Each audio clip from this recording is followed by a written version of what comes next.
Assalamualaikum warahmatullahi wabarakatuh. Perkenalkan, nama saya Baswardianto. Pada kesempatan kali ini saya akan menjelaskan materi tentang penjadwalan jangka pendek.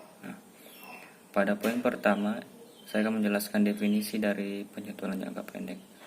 Penjadwalan jangka pendek adalah penerjemahan keputusan kapasitas, perencanaan agregat, serta jadwal induk dalam suatu pekerjaan dan pekerjaan tertentu atas karyawan, material, dan permesinan, dalam arti memenuhi permintaan karyawan dan peralatan tertentu dalam basis harian atau jam.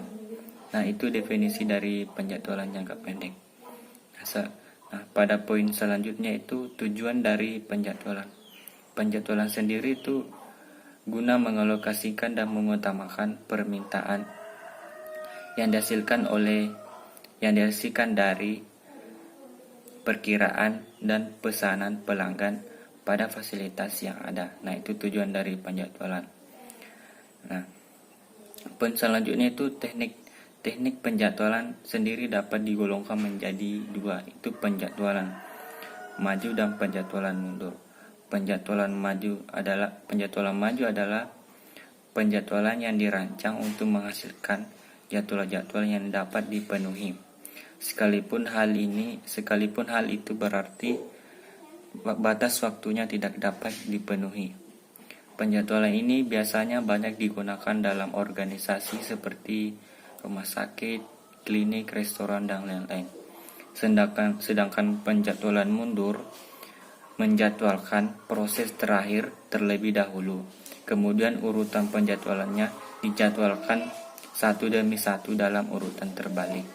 Penjadwalan ini biasanya banyak digunakan dalam organisasi seperti perusahaan manufaktur. Nah, itu beberapa teknik penjadwalan. Selanjutnya yaitu kriteria dari penjadwalan. Kriteria penjadwalan sendiri terdapat 4 kriteria. Yang pertama, meminimalkan waktu penyelesaian. Kriteria ini dievaluasi dengan menentukan waktu penyelesaian rata-rata untuk setiap pekerjaan. Yang kedua, memaksimalkan utilitas. Kriteria ini menghitung presentasi waktu suatu fasilitas yang digunakan. Nah, yang ketiga itu meminimalkan waktu persediaan barang setengah jadi. Kriteria ini dievaluasi dengan menentukan jumlah pekerjaan rata-rata di dalam sistem. Nah, yang terakhir itu meminimalkan waktu tunggu pelanggan. Kriteria ini dievaluasi dengan menentukan jumlah keterlambatan rata-rata. Nah, itu adalah beberapa kriteria dari penjadwalan.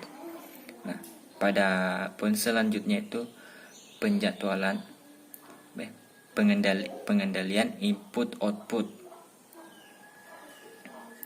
Pengendalian input-output sendiri adalah sebuah teknik yang digunakan karyawan operasi sehingga dapat mengelola aliran fasilitas kerja. Jika pekerjaan tiba lebih cepat dibanding yang sedang diproses, maka fasilitas tersebut akan dibebani secara berlebihan dan akan terjadi backlog. Pengendalian input-output sendiri dapat dilakukan dengan sebuah sistem kartu konflik yang mengendalikan jumlah pekerja dalam suatu pusat kerja. Contohnya, ketika pekerjaan selesai, maka kartu konflik akan dikembalikan ke stasiun kerja awal guna mengotorisasi masuknya batch baru ke dalam pusat kerja. Nah, itu adalah sistem pengendalian input-output.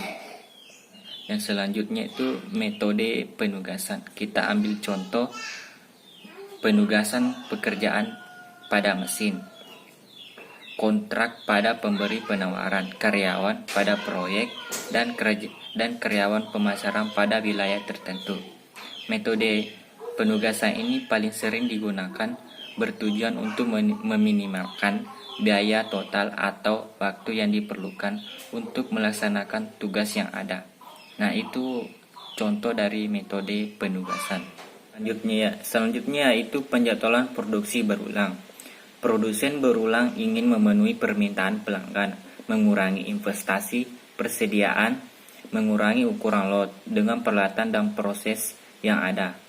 Sebuah teknik untuk mencapai tujuan ini yaitu dengan menggunakan sebuah jadwal penggunaan material bertingkat, seperti penggunaan lot yang lebih sering, berkualitas tinggi, dan berukuran kecil, yang berperan untuk produksi just in time. Nah, itu adalah beberapa poin yang dapat saya sampaikan pada materi penjadwalan jangka pendek. Lebih dan kurangnya mohon dimaafkan. Wassalamualaikum warahmatullahi wabarakatuh.